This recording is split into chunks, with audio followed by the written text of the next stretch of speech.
ইসলাম হলো চিরদিনের শান্তি সুখের নিশানা।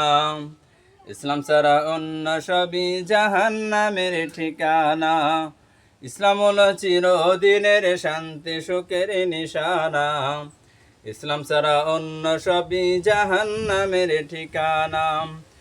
এর পিছে ঘুরে যারা ইবলিসের চেলা তারা, এর পিছে ঘুরে যারা ইবলিসের চেলা তারা, সময় মতো খাইবে ধরা, চামচামি আর চলবে না। ইসলাম ছাড়া অন্য সবই জাহান্নামের ঠিকানা। ওদের ওই ধোকার পিছে ঘুরিস না শুধু হিমিসে, ওদের ওই ধোকার পিছে ঘুরিস না শুধু হিমিসে, সময় মতো না বুঝিলে দেশের কিছু থাকবে না। ইসলাম ছাড়া অন্য সবই জাহান্নামের ঠিকানা।